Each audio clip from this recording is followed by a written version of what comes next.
I've been on the carnivore journey for about 2.5 years now. I am now fully clear of psoriasis. I was 99% covered. I had it everywhere.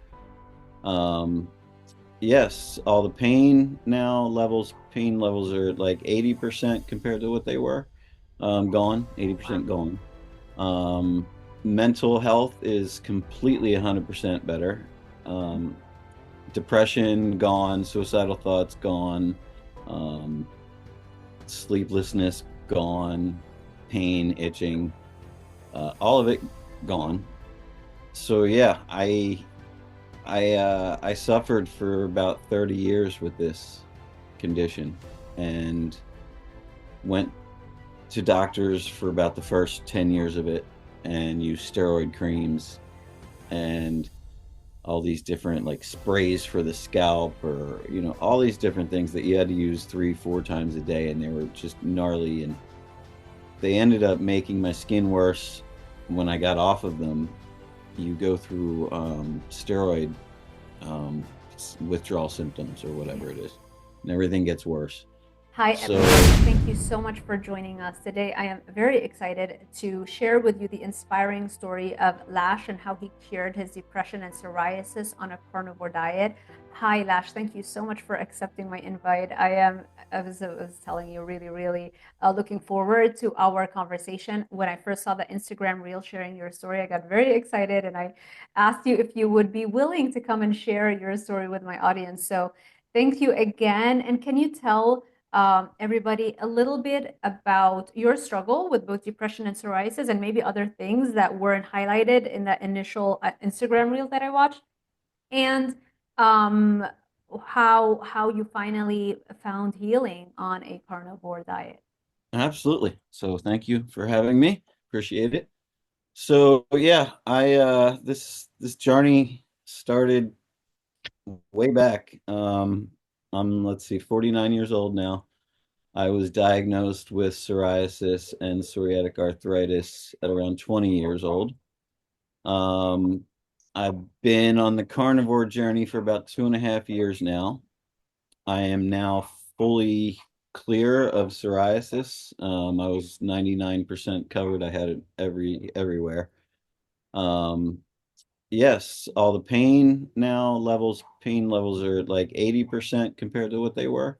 Gone, 80% gone. Um, Mental health is completely 100% better. Um, Depression gone, suicidal thoughts gone, um, sleeplessness gone, pain, itching, all of it gone. So yeah, I suffered for about 30 years with this condition and went to doctors for about the first 10 years of it and used steroid creams and all these different like sprays for the scalp, or all these different things that you had to use 3 4 times a day, and they were just gnarly, and they ended up making my skin worse. When I got off of them, you go through steroid um, withdrawal symptoms or Yeah. whatever it is, and everything gets worse. So once I lost my health insurance and I got off the steroid creams, things just progressively got worse and worse and worse. And I struggled every day to even get out of bed and want to continue um, living. It was really hard and really painful. And at about 40 something, I got health insurance again, started going back to the doctors, trying to figure out if there was anything new, if there's anything they could do. And it was just more autoimmune suppressant drugs, um, biologic drugs that just destroy your immune system and suppress your immune system. And they're not helping you. They're not curing anything. They're not fixing the root of the problem. So my last visit to the doctor, um, he offered me 2 injections to put in my stomach every couple weeks, I think it was, or once a month or whatever it was. And I just looked at him. I said, "What are the side effects of this?" And he starts going over the list, and it was just awful. And a lot of the side effects had to do with suicidal thoughts and depression. I said, I already am suffering through that. I said, I'm not going to let you give me this and kill me. I said, that's going to be on your conscience. And I said, I'd rather end my life myself and have a nice day.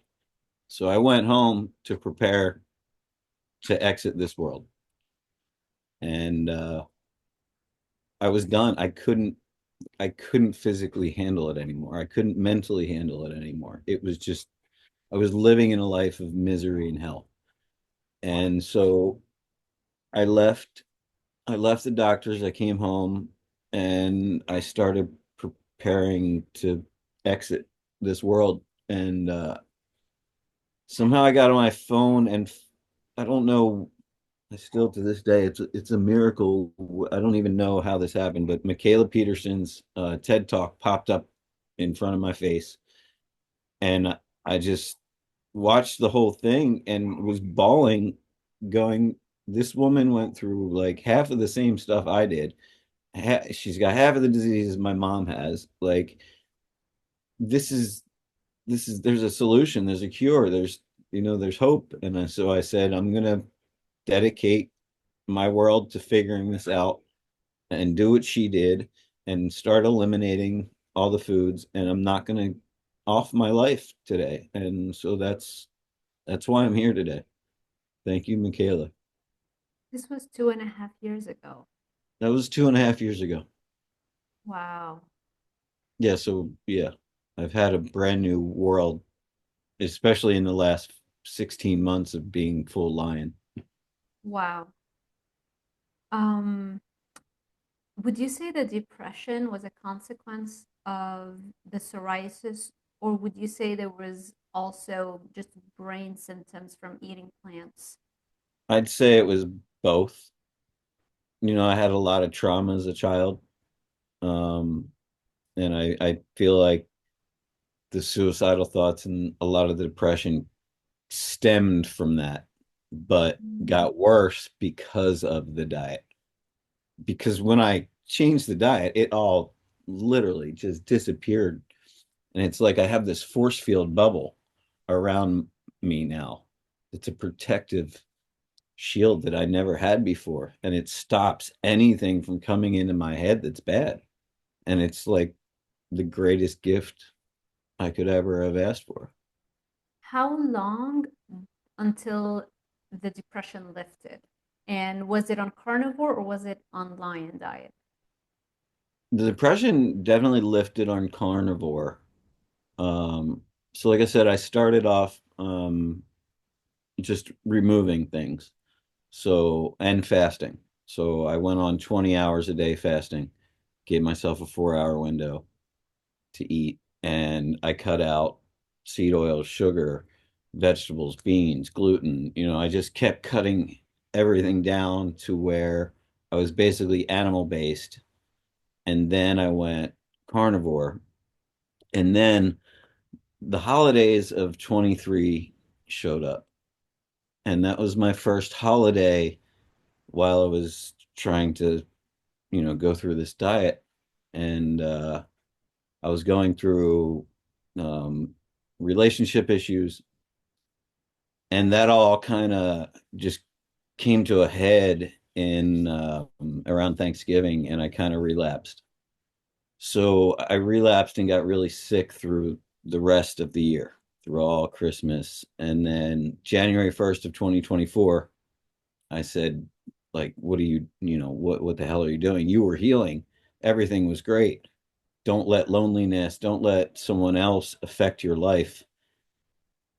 You got to get back on this horse. So I went full lion January 1st, 2024, and I've been pretty much lion ever since. I've tried adding, some eggs or dairy here and there and just to experiment, but I can see if the effect. So I can't really have anything yet, other than the meat, and seafood.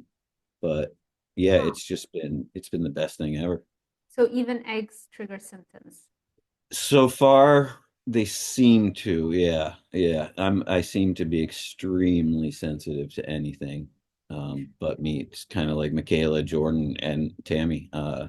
Right. They Her all seem mother. to be that way. So I seem to fall into that category.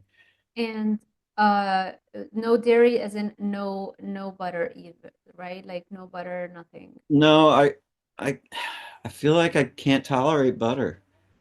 I feel like I can tolerate ghee. But I basically use tallow for everything. Right. Tastes Yeah, just as good. Yeah. yeah, I get a big gallon bucket once every few months, and yeah, it And works great. you can do seafood, and it seems because if we're looking at the top seven most common food sensitivities, eggs definitely one of them, dairy, gluten, and then seafood and shellfish specifically, Yeah, rank so pretty high. shellfish for me does not affect me. And this is great because like I grew up, some of the best times of my life were in the summers with my grandparents, and I was crabbing with a little line and a chicken neck attached to a string and a net. And I grew up eating crabs and fish, and I love crab. And if I could afford it, I'd eat crab with my steak every day. But I can't, I mean, you I know. love seafood, yes. But yeah, no, I'm so stoked that it's one of the things that I, was able to add back, and it's a safe meat for me. So yeah. And what about coffee? I'm drinking black coffee right now, and I'm wondering, did you try that? And yeah. I have, and so when I have like big photo shoots or like crazy big days or something where I know that I'm gonna need a little extra, then I can have black espresso. It doesn't seem to I don't get any skin reactions, and usually like I can tell something right away because I'll get skin reaction.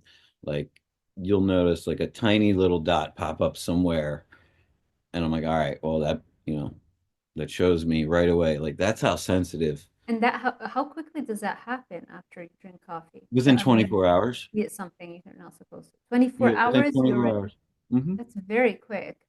Yeah, so like let's say if I had some dairy this afternoon, that evening I would definitely notice joint pain, and the next day I may notice like a tiny, pimple-sized dot of psoriasis pop up somewhere on my body.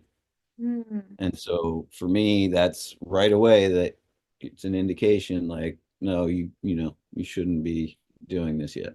What about the mental health symptoms? Do you get a depressive um, mood or not that sensitive when it comes to the mental health aspect?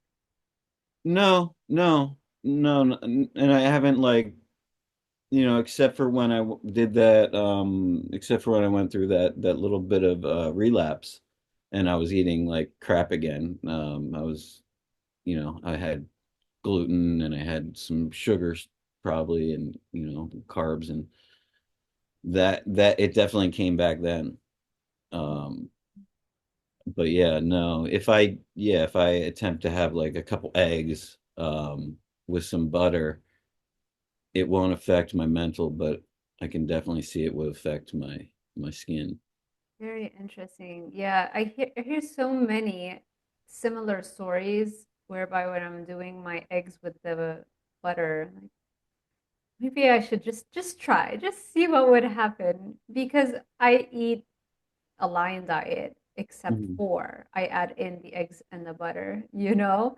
Yeah, And like if I want to have seafood, I'll have it. So it's I think it's worth it to just see because you don't know what you don't know unless you try that, you know? And I might be able to have maybe the dairy but not the eggs or vice versa, but at least I would know. right. And then I also heard that maybe duck eggs may be better True. and less effective on people as far as bringing Yeah. on symptoms. So I haven't tried that yet, but I'm open to experiment with a little bit of carnivore, items here and there. Like um I bought myself a kielbasa for Sunday because I'm Polish and it's Easter, and it's the thing that we had when I was growing up, and it it basically has zero ingredients but some pork. So I'm going to attempt to have myself a kielbasa on Sunday, and I have a feeling I'll be okay. They do add spices to them, so They do that add little spices, and I really, I've had maybe white pepper and like some smoked paprika on some meat, and that hasn't affected me. Um, but it's okay, not something that, I usually just salt. nice. Okay, so how does your typical meal plan look like right now? And do you fast? And share with us like a few days of eating. So basically, I still fast. I fast probably 18 hours a day still. I usually eat one big meal a day. And once a month, I go to this place called Wild Fork, and they have all this, it's 100% frozen meat store, and it's amazing. And so I go in there once a month. I get like 20 pounds of ground beef, and then I get like 25 pounds of different cuts.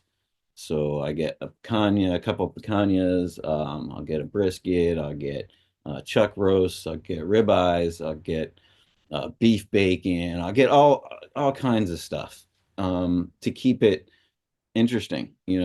Mhm. And I was never good at cooking meat before because I never really cooked meat. I ate mostly vegetables and like beans and stuff and some pizza. That was like my thing. But vegetables and pizza was my life basically. Um, but yeah, now it's just basically, and I may get like some scallops or some crab every once in a while from there because they do have some good frozen seafood options. But basically, it's grass-fed beef. Um, and yeah, I become an expert meat cook, and I can cook any cut any different way you want, and it all comes out perfect now. Nice.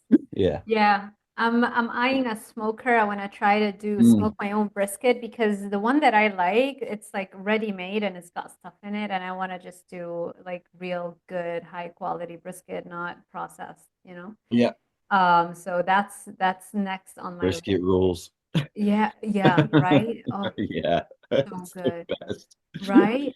The best. And Although picanha, I do a reverse cook on a picanha. So I put it on a rack in the oven on top of a cast iron skillet, and I put it in at like 225 until it gets to 130. Then I crank it up to 500 until it gets crispy on the outside and pull it out and let it rest. And it's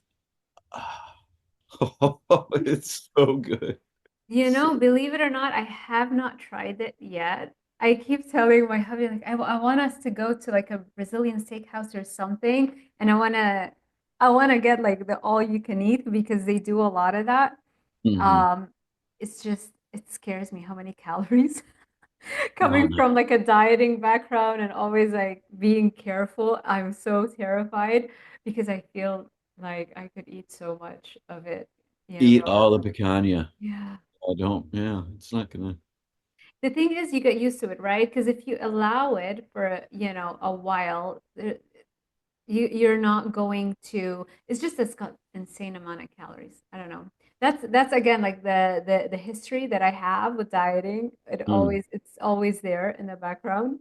I'll do Yeah, I don't think brisket and it's about that. fatty and it's fine. What? Yeah. Yeah, I just eat. I eat until I'm full. I eat fatty meat, and I feel amazing. I'm 140 pounds of lean muscle at 49 years old. I'm working on my six pack because my birthday's in September, and I want to have my six pack by 50. So that's my new health fitness goal right now. Did you have any excess body fat before, or like, what was Mhm. the body composition aspect of this? Yeah, so I was bloated. Uh, I was inflamed and I was overweight. I was 200 pounds when I left the doctors that last time, which is heavy for me. But I didn't really I was kind of just living with it, I guess. I didn't really realize it, that I could lose 70 pounds. So I lost 70 pounds and I got down to 130 and then just started putting on muscle. Yeah, so now I'm at 140. I feel great at 140. 6 foot and yeah, I feel amazing. I've never felt like this in my life. Like I prayed for this every single night while I was in bed, awake in spasming pain, kicking my legs, trying to fall asleep, wanting to die. And I literally, my prayer was, please give me one day in a normal body.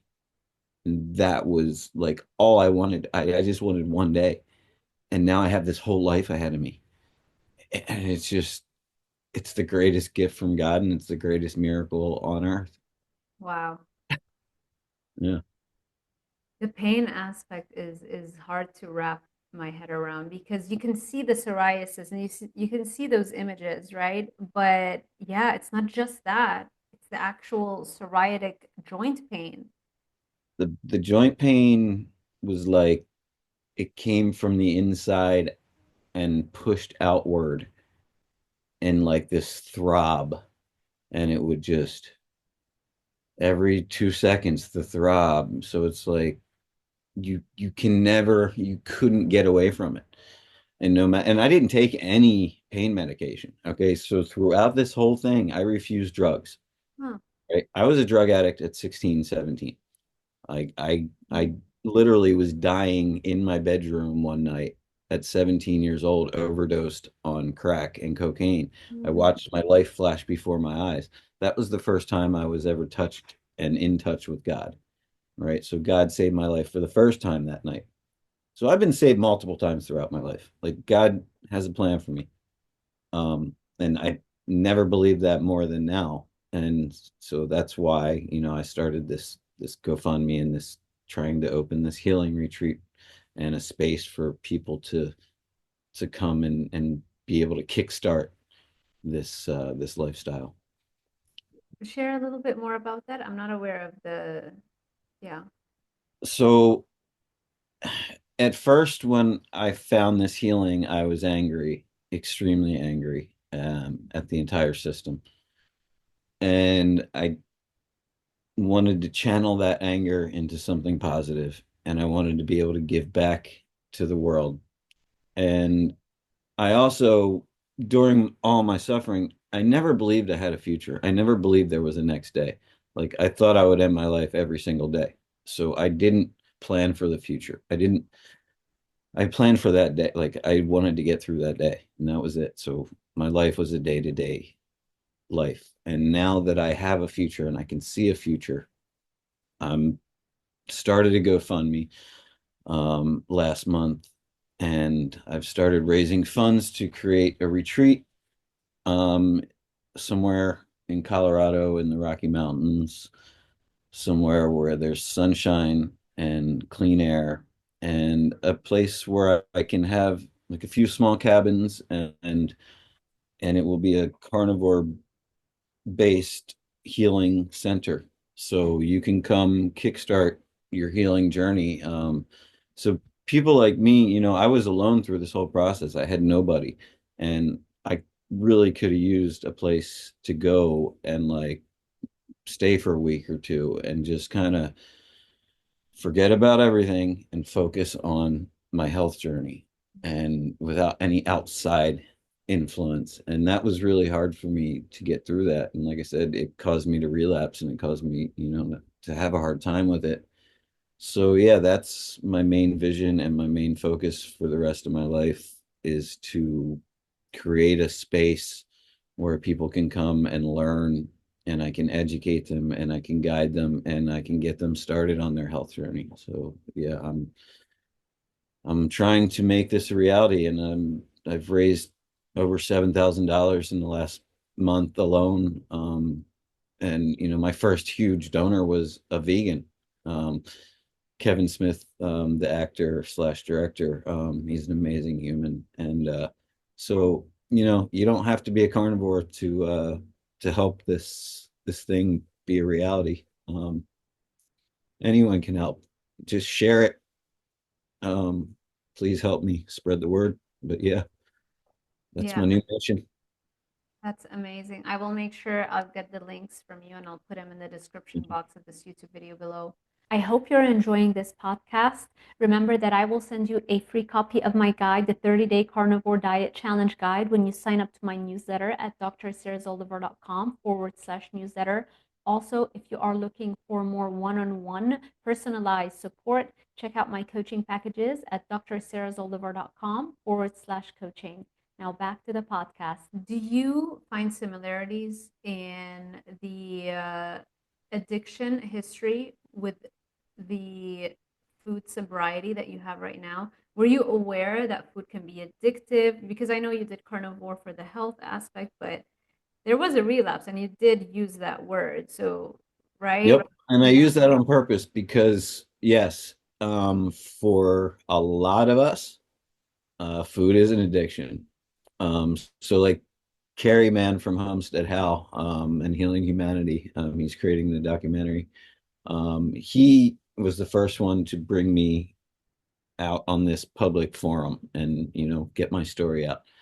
And he speaks a lot about that. And for him, it was the same way. He was addicted to food, and you don't realize that it's so addicting. So, like when I was quitting sugar, it was tough, and quitting dairy was tough, and it there is a huge correlation to that addiction, as far as drugs and food. I think sugar was harder for me to quit cocaine. I quit cocaine and crack overnight, never did it again. Obviously it was a crazy moment in my life, and so was this. And but like sugar was harder to quit when I went through it. But yeah, definitely food is Yeah. addicting for a lot of us. Isn't it amazing that every single time I talk to somebody, especially if they've had multiple addictions, multiple experiences with different substances, food is always the hardest. We're triggered all the time. You can't leave, even in your house, you are exposed to so many food triggers that because, you know, all the recipes, all of the influencers showing you all kinds of crazy concoctions, turning on the TV. It's crazy and it's not looked at. Everywhere, No. Yeah. especially here in LA, driving back and forth to work, you smell like all I do is drive past retail and food. That's my life. Every day I drive past retail and food. You can't, it's all it is here. Like this, it's just a giant consumer place, and I hate it. And I can't wait to get out of here and open my retreat. But like I smell constantly food. I'm at work every day, and everyone comes in with their lunch every day. It's Yeah. all fast food crap. And every day you know, every day you got to fight it, but it gets easier and easier, It does. definitely Yeah. gets easier. And I don't cave in, and I don't collapse, and I haven't relapsed since back in 23. And, um, I'm dedicated to this life of healing, and spreading the word that you don't have to suffer in silence like I did, and you don't have to be miserable, and you don't have to want to die every day. You just don't. Yeah. Yeah. Thank you so much for sharing that. I know how when somebody has gone through depression, it hits different when when you connect with another person who has that experience, people who have never gone through what depression really is, or at least bouts of it. It's hard to, I feel like I could take anything except depression, even cancer, because if you're in a good mood, you at least have the energy to fight it, you're hopeful. Oh But yeah. if you look at all of the horrible things that could happen to a person, I feel that depression is at the top because you just don't have the will to live. No, you don't Yeah. have the will to do anything, and you have to fight. I was in a fight for my life every single day, and it's the most draining existence you could ever have. And like I don't want anyone to have to be like that. And if food can save you, just changing your diet can save you. Like, let's go. Let's do this. Like, let's make it happen. Let's change the world. And that's all I want to do. When did you start noticing depression as its own thing that you suffer from? Oh God. Early on as a child, I mean, some of my first memories are laying in bed crying, asking God to take me up to with my relatives who had already died. Like that's where my brain was as a child because of the trauma I was going through. You know, I tried to strangle myself at 11 years old in my bathroom. Like that was the first time I like remember wanting to like end my life. So that stuff, and it just got worse and it got worse. And the fact that it's gone without a pill or without a doctor or without a therapist or without all this crap they push on you. And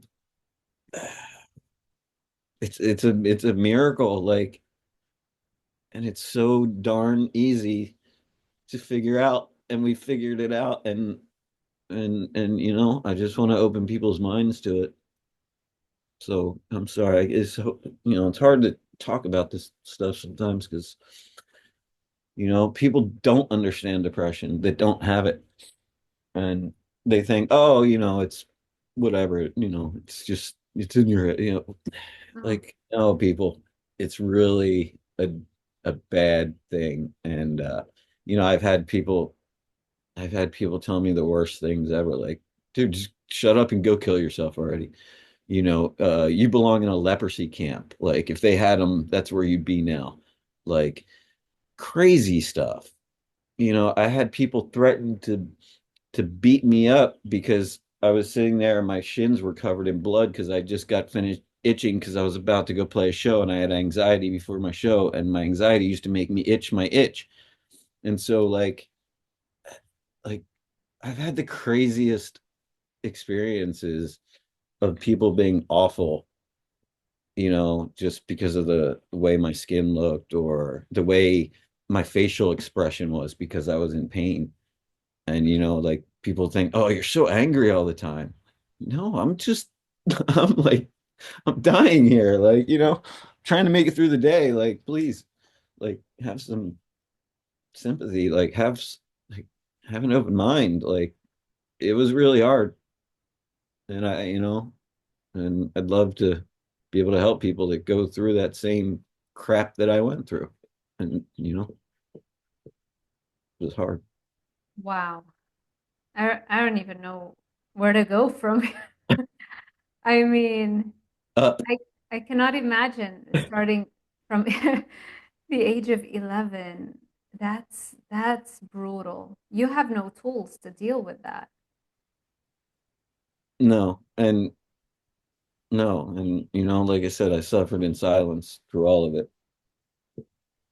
and hid it as much as possible. Did your family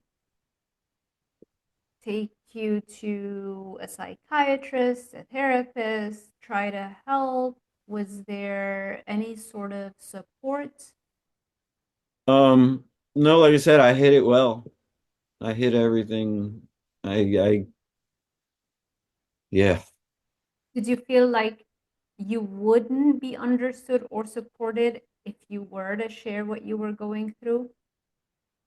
I don't know. I just felt like I always dealt with things on my own and I didn't ever want to be a burden. I always felt like a burden, like, and that's part of the people with depression and people that suffer with these things. You don't want to feel like a burden on other people. So you suffer in silence. And like, that's like one of the main things I'm trying to break is people suffering in silence. Like, and I ask people constantly, like, if you have a question, please hit me up, and I get hit up all the time, and I love being able to answer questions and talk to people and help them on this journey. And yeah, the suffering in silence part is just unnecessary. And like I get why we do it. But like there's people out there that do understand what you're going through and that can, offer a helping hand. So, Yeah. Yeah. Um, okay. Going back to the diet, um, we talked about the fact that you can do beef and lamb and seafood. Um, and you said beef bacon. What about pork? a little bit if it's like I can get wild boar from Wild Fork, so I'll get that. And it has nothing in it. So No as additives. long as there's no sugar, no nitrates, no anything, I seem to be able to tolerate some pork. I don't eat it a lot though, Mm, uh, because I did take like a hair DNA food sensitivity test thing, yeah. and pork and venison. Well, venison came up red, like don't eat venison. It was the only meat, and pork came up yellow as a be careful. But all other meat came up okay on that test. Um, all dairy came up, don't do it. All like vegetables came up, don't do it. It was crazy. Like, yeah, yeah, it was Ah, an yeah. interesting experiment. Yeah. That's even more reason for me to stop the dairy because I did one of those tests as well, and Mhm. dairy was there and scallops for some Really? scallops. Yeah, that's why I was like venison. That's so weird. Like but And it's like, none of the other meats came up in the yeah, red. It all came up in the green. So, they're still trying to understand the interpretation of these different tests, and hmm there's some data to suggest that so the one that I did was like a blood test, hmm and it was expensive. I remember I was still in Miami when I took out student loans to afford it. And so after the fact, because the doctor was telling me that we still don't really know how to interpret them, so I had to do my research, and there is data to suggest that sometimes when you have a lot of antibodies to a certain food, this does not necessarily mean that you cannot ingest the food. It might be the opposite, but common sense, it doesn't really make sense. Why would your body make all these antibodies if it's right. okay, right? So the official consensus is that they're still a little inaccurate. We don't really know. I just feel like at the end of the day, you can, if somebody cannot afford to do the food sensitivity testing, just dry line diet 30 days really is a great elimination period. Yeah, no, it is. Like you will learn so much by eliminating, and like in 30 days, your literal life will change so dramatically. And I got some people right now that I'm helping go through their first 30 day. So, Nice. yeah, like I said, this is my new mission in life. I would give up my photography career, my music career, my full-time job. I will give it all up tomorrow, to be able to, have this retreat be a reality and do that full time. So that's the goal. Yeah. Yeah. Yeah. I mean, of course, after everything you've gone through, it's hard, and also I feel that the better you feel, sometimes we tend to forget just how hard it was. Like it's even harder, right? Than what you even remember it to be. It was a lot harder, Yeah. right? Yeah. Yeah, no, definitely. A lot of times I think, how did I even make it that long? I don't know, but I always had a will to like not give up. I've always had that in my back of my head, that you cannot give up. There is a reason that you're here, and now I understand my full purpose on this planet, like for the first time ever. You know, yeah, what a great feeling. Beautiful. Yeah. What Yeah. a great, amazing miracle. Yeah. Yeah. I love it. Okay. So with the fasting, do you feel that it naturally comes when you start eating this way, or did you intentionally place those parameters that I'm going to eat within a 4 hour window? At this point, it's completely natural. Yeah, at this point, I eat when I'm hungry, honestly. I don't stick to a regiment of a window. It's just I'm not hungry until 4, 5, 6 o'clock, and that's when I eat.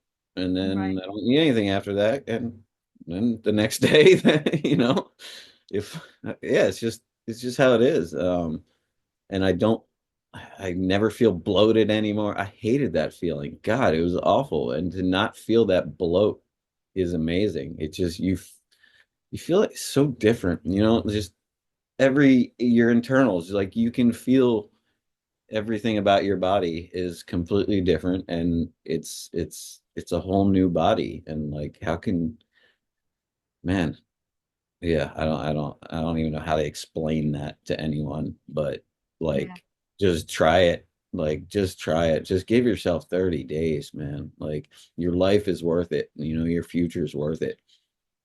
Yeah. I Yeah. feel that for most people, the pain usually has to be so severe, and people can handle so much pain when it comes to quitting sugar and the food addiction.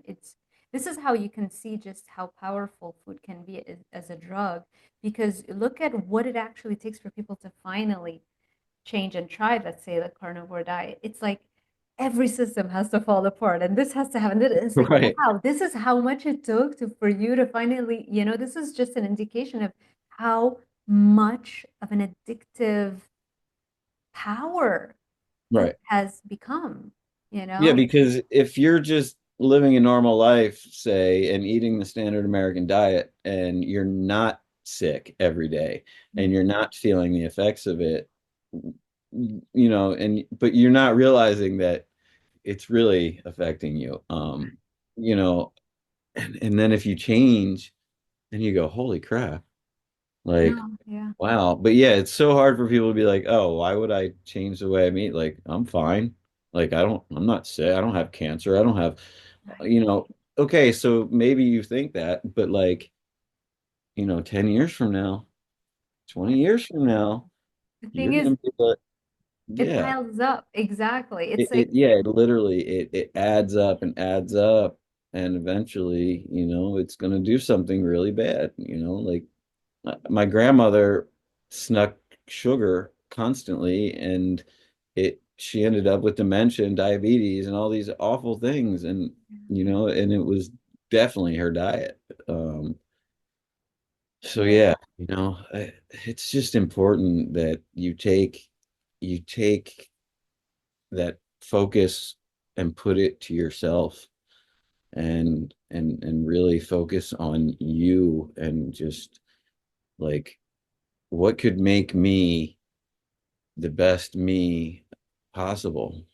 And once I am that best me possible, like what are the possibilities now? Like, this is a whole new, you know, y your potential goes from like here to like there. And God, if everybody could see that and have that feeling. yeah. Yeah. And now you're so much stronger having gone through what you've gone through and actually overcome something as difficult as that versus somebody who's never had that experience, never doesn't know what depression is, doesn't know what addiction is, doesn't know what it feels like to go through the system, taking all the drugs for a debilitating condition like, psoriasis. So this is why it's yeah, your struggle truly is your greatest advantage, but you have to actually have the courage to take it at full force, Yeah, no, I looked at it as such an awful thing for so long. And now I look at it as a blessing, because if I didn't go through all of that, I wouldn't be able to be in the position I am now to help so many people. Yeah, Um, so now I look at it as a blessing, and I had to go through that, and because that was part of my mission on this planet, I guess. And, I feel so strongly about that. And I feel that I'm being guided by a higher force on a daily basis to make things happen. And I won't stop. I love that so much. Okay. Uh, with the weight loss, did you exercise while you were, I mean, I would assume your stated goal wasn't to lose weight, right? Your stated goal first was, I want to heal. Maybe this is going to heal my psoriasis and the pain, right? Mhm. So when you started noticing that you're losing weight, how did that happen? And did you add an exercise? And do you exercise right now? So yeah, I always was active because I felt like the more active I was, the less the less pain I was in at the time. So I feel like if I kept my joints moving, as weird as it is, I was in less pain than if I was not moving, right? So every time that I would stop moving is when just hell would hit, you know? So I always tried to be active, but like, yeah, when the weight started coming off quickly, and I didn't realize that I would drop so much weight. I didn't realize I was 70 pounds overweight. Um, and so yeah, I dropped all the weight pretty quickly. And within the first year, it was all gone, and I had to buy all new clothes. And part of the whole buying new clothes was making sure I didn't buy anything with synthetic fibers. So that's also part of my life that I switched up was I went with all cotton and all linen and all, organic fiber clothes. So I did that. I switched up everything and had to, rack my credit cards up to buy new clothes. It sucked, but I had to do it because I couldn't fit in it. Anything was like falling off me. I went from like a 36 waist to a 30 or 29 even. And I exercised regularly, like 15, 20 minutes a day, just nothing crazy. I don't, lately I've added more weight, like real weights to my exercise. Usually I do it on like a total gym, which is like a pulley system. But I bodyboard, and, I get in the ocean when I can. I ride my bike when I can. Um, yeah, workouts, I love them. I also added first thing in the morning, 50 push-ups right away when I get up, just as a boost now. And but yeah, I'm working towards that six pack for my 50th birthday. Soon. When is your 50th birthday? September 24th. So I got a few months to go. To Wow. Yeah, I'm getting close. I got like 2.5 pack, 3 pack. Wow. Yeah, and it's so easy. I mean, it's basically one meal a day and a little bit of movement here and there. Yeah. Nothing, Wow. Yeah, you And don't have to be in the gym all day, you really don't. 20 minutes, a half hour a day. And I yeah, love it. Like I feel like if I don't get it in, I feel bad. Like I'm like, oh man, I missed my workout. I need it. Like I feel great from it. yeah.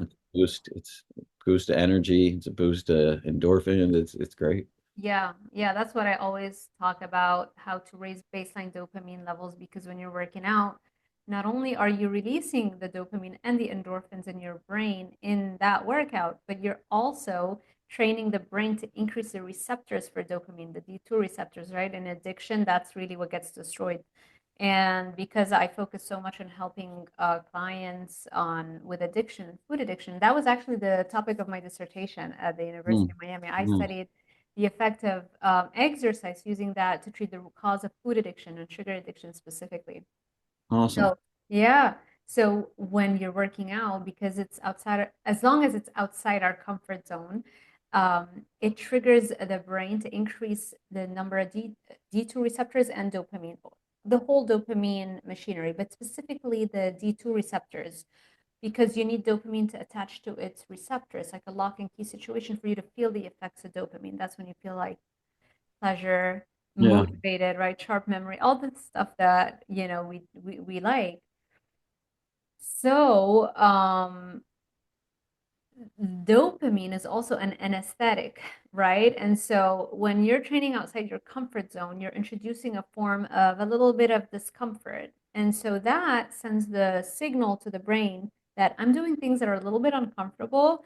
I could really use if you could pump out some anesthetic, right? And so Yeah. the brain goes like, okay, I can see why you would want me to do that. So it creates more dopamine and more importantly, creates more D2 receptors, and that increases your baseline dopamine. So now your pain threshold goes up, and it goes up for emotional pain and physical pain. So it's amazing that you figured that out because Yeah. I have clients that come to me and they have joint pain and they have things like that. It's like, oh, I can't work out. It's like, no, trust me. It's Yeah, actually, no, it's definitely better to work out and move. And I also do cold plunging, and yeah, and cold showers.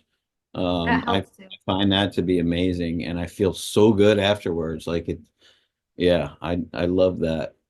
The whole Yeah. kind of get your body uncomfortable thing, you know? Yeah. Yes, yes, exactly. So, it's funny because a lot of the addiction world tends to discourage people from working out, especially in the early ages or stages of recovery. And I'm like, wait a second, that's where you're most vulnerable. That's where you have the most damage to your D2 receptors.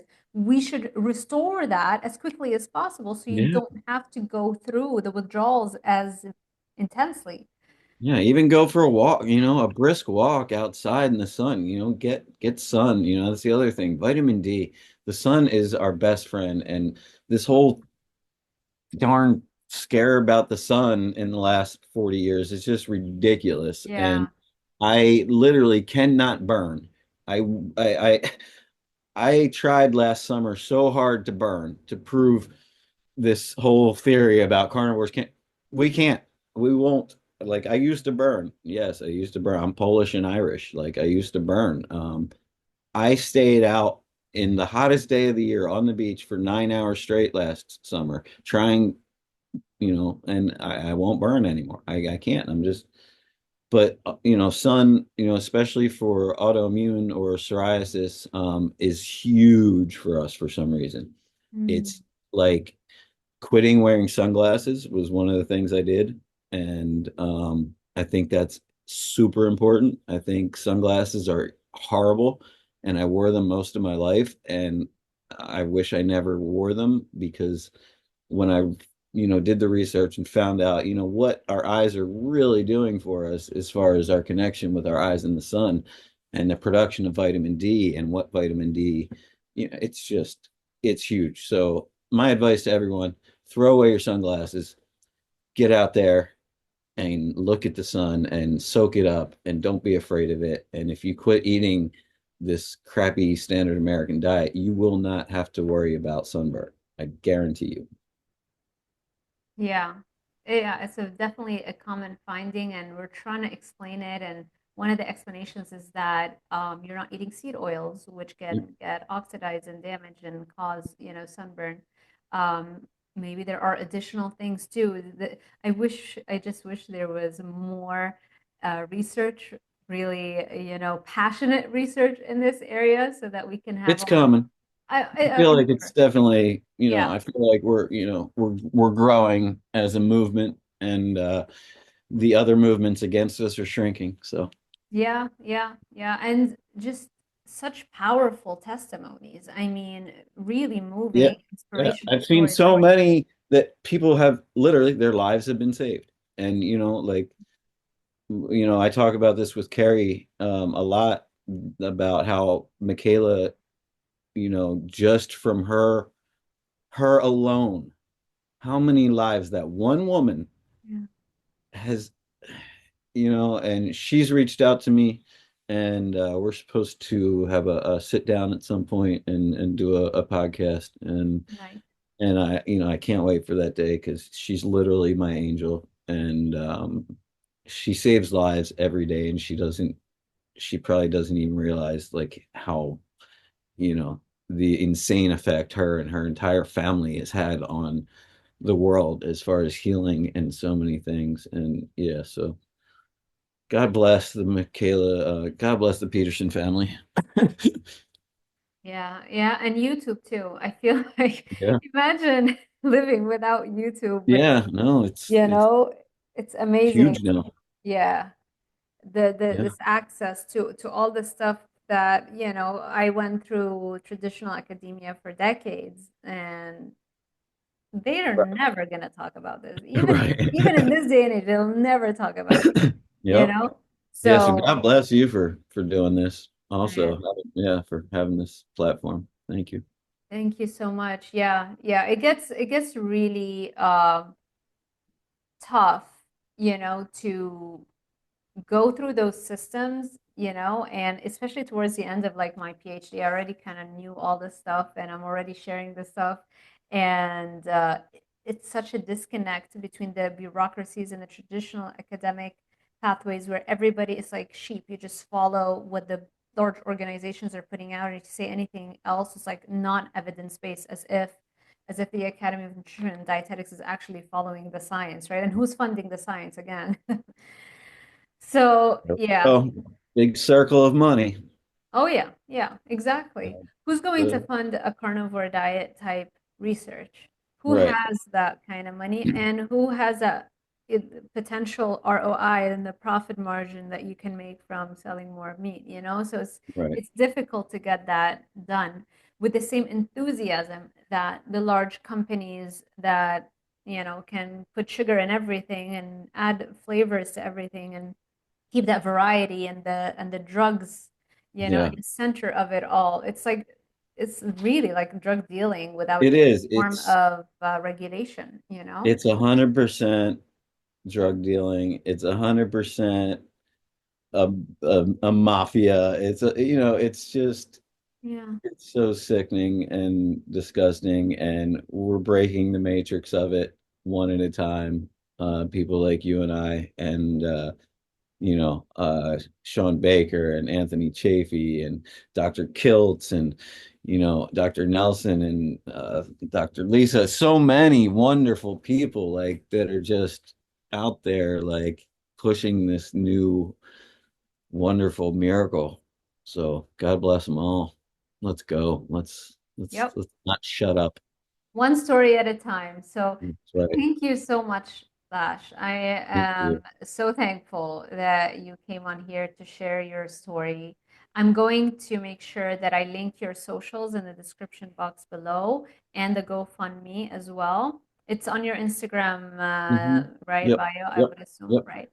Is there Yep. anything else that you would like to end with? Um, I would just like to say that you do not have to suffer anymore. Um, if you're living a life like I was, please reach out to me. Just I'm here to help you. That's all. Love it. Thank you so much, Lash. Thank you, everybody, for sticking with us. I hope and I'm sure it has inspired so many. Also, the algorithm doesn't really push out this kind of content very easily. So we do rely on you to share this type of content, especially if you know somebody. I feel like this is so common, you know, depression and skin issues. Just knowing that, yeah, diet can be the only thing that you need to do sometimes. And lifelong struggles with those kinds of things could be resolved. So please help us share this message. And if you want me to do more interviews around this topic, make sure you let me know by giving this YouTube video a thumbs up, subscribing, hitting that little notification bell icon so YouTube will alert you every time I post a new video. Thank you again, Lash, and thank you, everybody. And I will see you in the next one.